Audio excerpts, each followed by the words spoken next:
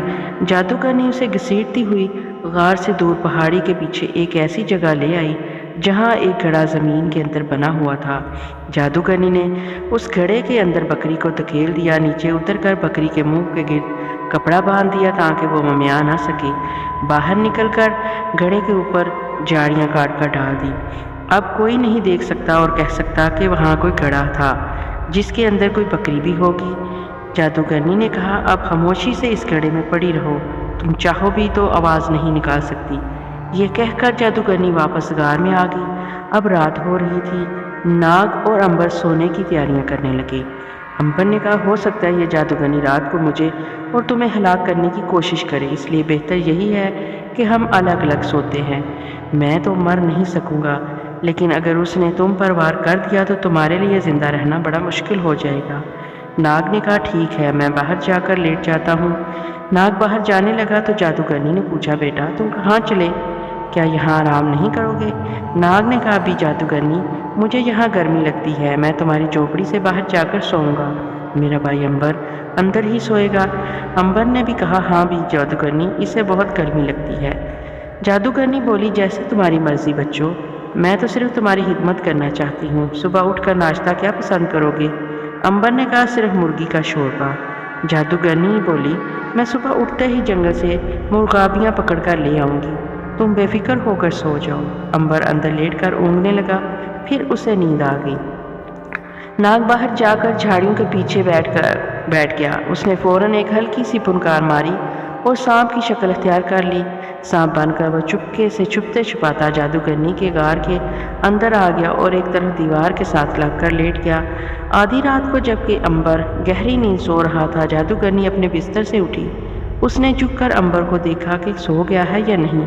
جب اسے اطمینان ہو گیا کہ امبر سو چکا ہے تو اس نے چولہے میں آ کر آگ جلا کر لاخ گرم کی۔ جب لاخ پگھل گئی اور اس میں سے بھاپ کے بلبلے پھوٹنے لگے تو اس نے لاخ کا ابلتا ہوا برتن دونوں ہاتھوں سے اٹھا لیا اور دبے پاؤں امبر کی طرف چلنے لگی۔ ناگ یہ سب کچھ بڑے غور سے دیکھ رہا تھا۔ جب جادوگرنی گرم گرم لاخ کا کٹورا لے کر امبر کی طرف بڑھنے لگی تو وہ ایک دم ہوشیار ہو گیا اور اسے خیال آیا کہ امبر کا وہم سچ ثابت ہوا۔ یہ عورت تو اسے ہلاک کرنے کے لیے آگے بڑھ رہی ہے، اب مزید انتظار کرنے کا وقت نہیں تھا۔ ناگ نے وہاں سے کھسکنا شروع کر دیا۔ اس نے اپنا پھن پھیلایا اور بڑی تیزی کے ساتھ جادوگرنی کے پیچھے آ گیا۔ جادوگرنی اس وقت لاخ کا گرم گرم کٹورا دونوں ہاتھوں میں پکڑے امبر پر گرانے کی کوشش کرنے ہی والی تھی کہ سانپ نے ایک دم سامنے آ کر لپک کر جادوگرنی کے ماتھے پر ڈس دیا۔ جادوگرنی چیخ مار کر پیچھے گری۔ گرم گرم لاخ اس کے اوپر گر پڑی، اس کا سارا بدن جل گیا۔ ادھر زہر نے بھی اپنا کام کر دیا اور جادوگرنی دیکھتے ہی دیکھتے تڑپ تڑپ کر مر گئی۔ امبر اٹھ کر بیٹھ گیا۔ ناگ نے اسے سارا واقعہ سنایا۔ وہ خوش ہوا کہ جادوگرنی اپنے عبرتناک انجام کو پہنچی۔ دونوں دوست وہاں بیٹھے باتیں کرتے رہے۔ اب وہ صبح کا انتظار کر رہے تھے تاکہ اپنا سفر دوبارہ شروع کیا جا سکے۔ صبح وہاں سے چلنے سے پہلے انہوں نے جادوگرنی کی کٹیا کو آگ لگا دی تاکہ جادو کی اور کالے جادو کی کوئی بھی نشانی سلامت نہ رہے۔ صبح صبح امبر اور ناگ اپنے سفر پر چل دیے۔ وہ اس گڑھے کے بالکل قریب سے گزرے جہاں ماریا بکری کی شکل میں پھنسی ہوئی تھی۔ وہ بول بھی نہیں سکتی تھی اور گڑھے کے اوپر بھی جاڑیاں ڈال کر اسے ڈھانپ دیا گیا تھا۔ ماریا کو خبر بھی نہ ہو سکی کہ اس کے بھائی اس کے قریب سے ہو کر نکل گئے ہیں۔ وہ بیچاری گڑھے میں پڑی روتی رہی۔ امبر اور ناگ اب جنگل کے کنارے پہنچ گئے تھے۔ تیسرے پہر ابھی سورج غروب نہیں ہوا تھا کہ جنگل کی حد ختم ہوگی اور ایک ایسے شہر کی حد نظر آئی جو پہاڑوں کے درمیان میں واقع تھا۔ انہوں نے ٹیلے پر کھڑے ہو کر اس شہر کو بڑی حیرانی سے دیکھا۔ ہر عمارت پتھر کی بنی ہوئی معلوم ہوتی تھی۔ امبر نے کہا، مجھے تو یہ شہر کسی جادوگرنی کا بسایا ہوا لگتا ہے۔ ناگ بولا، شہر میں چل کر معلوم کیا جائے کہ کیسا شہر ہے یہ اور کون لوگ اس شہر میں رہتے ہیں۔ دونوں دوست ٹیلے پر سے اتر کر پتھروں کے شہر کی طرف چل پڑے۔ ایک لمبے پہاڑی راستے میں سے ہو کر وہ شہر کے دروازے پر پہنچ گئے۔ وہ یہ دیکھ کر حیران رہ گئے کہ شہر کا دروازہ چوپٹ کھلا تھا۔ نہ کوئی پہرے دار تھا، نہ کوئی سپاہی کھڑا چوکی داری کر رہا تھا۔ انہوں نے بڑا تعجب کیا۔ وہ شہر کے دروازے میں داخل ہو گئے۔ وہ شہر کے بازاروں سے گزرنے لگے۔ ایک عجیب شے انہوں نے وہاں دیکھی کہ دکانیں کھلی ہیں مگر دکاندار غائب ہیں۔ مکانوں میں چولہے جل رہے ہیں مگر مکاندار کوئی نہیں ہے۔ نہ کہیں کوئی مرد دکھائی دے رہا ہے، نہ کوئی عورت نظر آ رہی ہے اور نہ ہی بچہ کہیں کوئی کھیلتا ہوا دکھ رہا ہے۔ ہر طرف سجاوٹ ہے مگر انسان کا نام و نشان تک نہیں وہاں پر۔ ناگ نے کہا، دوست، یہ کیسا شہر ہے کہ دکانیں کھلی ہیں اور دکاندار غائب ہیں؟ لوگوں کے مکانوں میں چولہے گرم ہیں مگر کوئی انسان دکھائی نہیں دیتا۔ امبر نے کہا، ایسا لگتا ہے اس شہر کے لوگ اچانک کسی طرف اٹھ کر بھاگ گئے ہیں، یا اس شہر پر کوئی اچانک ایسی آفت آئی ہے کہ وہ اپنی دکانیں بھی بند کر نہیں سکے، اپنے گھروں کے چولہے کی آگ بھی نہیں بجھا سکے، انہوں نے یہاں سے بھاگ جانا پڑا۔ میرا بھی یہی خیال ہے امبر، مگر سوال یہ ہے کہ اس شہر پر ایسی کون سی آفت آ گئی؟ کیا کسی جن بوت نے حملہ کر کے سارے لوگوں کو ختم کر دیا یا کوئی اور قیامت نازل ہو گئی؟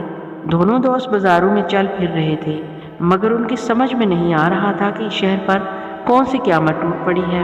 بازار میں سے نکل کر وہ ایک گلی میں آئے تو انہیں ایک کتا دکھائی دیا جو ایک مکان کے نیچے بیٹھا رو رہا تھا۔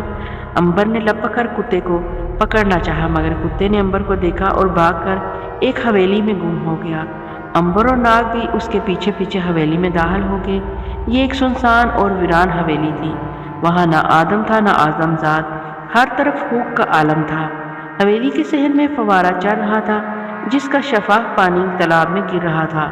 گملوں میں سرخ پھول کھلے ہوئے تھے، دیواروں پر زرد پھولوں سے بھری ہوئی بیلیں چڑھی ہوئی تھی۔ امبر نے حیرانی سے کہا، مگر یہاں کے لوگ کہاں چلے گئے ہیں؟ ناگ نے کہا، خدا جانے لوگوں کو زمین کھا گئی یا آسمان نکل گیا، ایک بچہ بھی تو دکھائی نہیں دے رہا۔ امبر ایک کمرے کا دروازہ کھول کر اندر گیا تو سامنے ایک بوڑھا آدمی پلنگ کے پاس کھڑا تھا۔ امبر پہلے تو ڈر سا گیا کہ یہ اچانک بوڑھا آدمی اس ویران شہر میں کہاں سے آ گیا۔ اس نے ناگ کی طرف دیکھا اور ناگ نے امبر کی طرف۔ پھر امبر نے آگے بڑھ کر بوڑھے کے کندھے پر ہاتھ رکھ دیا۔ بوڑھا لڑکھڑا کر نیچے گر پڑا۔ معلوم ہوا کہ وہ مر رہا ہے اور اس کی سانس تیز تیز چل رہی ہے۔ امبر اور ناگ نے اس پر جھک کر پوچھا، بابا، اس شہر پر کون سی آفت نازل ہوئی کہ لوگ یہاں سے بھاگ گئے؟ اس شہر کے لوگ کہاں ہیں؟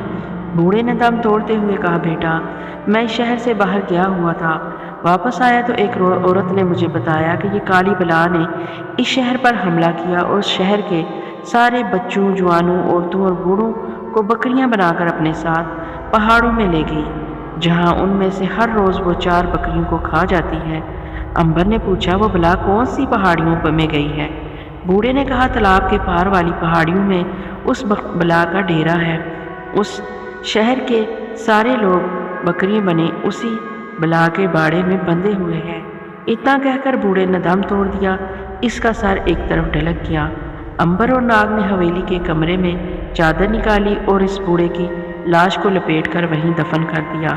ناگ بولا، امبر، اب ہمارا فرض ہے کہ اس شہر کے مظلوم لوگوں کو اس کالی بلا کے شکنجے سے نجات دلائیں، نہیں تو وہ بلا سارے بے گناہ لوگوں کو ایک ایک کر کے کھا جائے گی۔ امبر نے کہا، بات تو میرے دل میں لگتی ہے، اس بلا نے شہر کو تباہ و برباد کر کے رکھ دیا ہے۔ اتنا خوبصورت سجا سجایا شہر قبرستان کا نقشہ پیش کر رہا ہے۔ چلو اس پہاڑی کی طرف چلتے ہیں جہاں بوڑھے کی اطلاع کے مطابق وہ بلا رہتی ہے۔ امبر اور ناگ حویلی سے باہر نکل آئے اور شہر کے سنسان بازاروں میں سے گزرتے تالاب والی پہاڑی کی طرف روانہ ہو گئے۔ شہر سے باہر نکل کر وہ ایک پتھریلی پگڈنڈی پر ہو گئے جو تالاب کے ارد گرد والے پہاڑی سلسلے کی طرف جاتی تھی۔ تھوڑی دیر بعد انہیں ایک تالاب نظر آیا جس کے ارد گرد بڑی گھنی جھاڑیاں تھیں جن میں کالے رنگ کے عجیب قسم کے پھول کھلے ہوئے تھے۔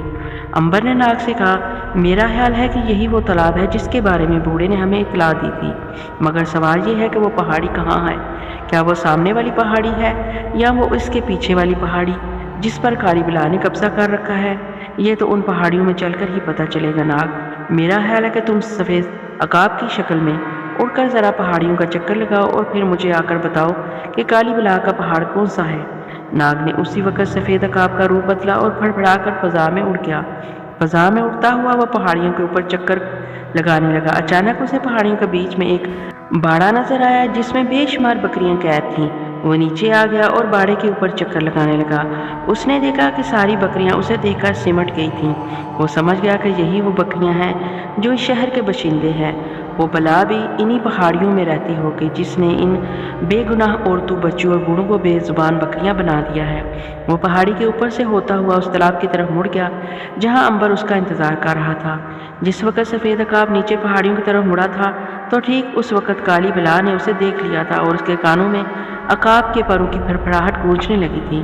ناگ نے امبر کے پاس آ کر انسانی روپ اختیار کیا اور اسے بتایا کہ شہر کے سارے باشندے بکریوں کی شکل میں ایک باڑے میں بند ہے، کیا تم انہیں دیکھ کر آ رہے ہو؟ ہاں، میں اپنی آنکھوں سے دیکھ کر آ رہا ہوں۔ تو چلو پھر، دیر کس بات کی؟ امبر اور ناگ اس پہاڑی کی طرف روانہ ہو گئے جہاں کالی بلا رہتی تھی۔ وہ اونچی چٹانوں کی ایک دیوار کے قریب سے ہو کر گزر رہے تھے۔ ان چٹانوں کے پتھر اوپر جا کر نوکیلی خنجروں کی طرح نکلے ہوئے تھے۔ ہر چٹان کے بیچ میں درخت تھی جہاں کانٹے دار جھاڑیاں اگی ہوئی تھی۔ ناگ اندازے سے امبر کو اس طرف لے جا رہا تھا جہاں بکریاں بنے ہوئے انسان ایک باڑے میں بندھے تھے۔ کافی اوپر چڑھنے کے بعد وہ ایک چھوٹے سے سبزہ زار میں آ گئے جہاں چاروں طرف پہاڑیوں کے ایک قدرتی دیوار بنا رکھی تھی۔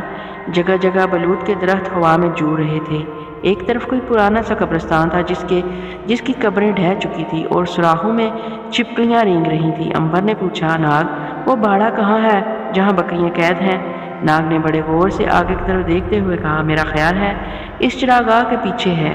چراگاہ سے نکل کر وہ ایک چٹان کی دیوار کو عبور کر کے دوسری جانب آئے تو انہیں سامنے درختوں کے نیچے ایک باڑے میں سینکڑوں چھوٹی بڑیاں بھیڑ بکریاں ادھر ادھر گھاس چرتی نظر آئیں۔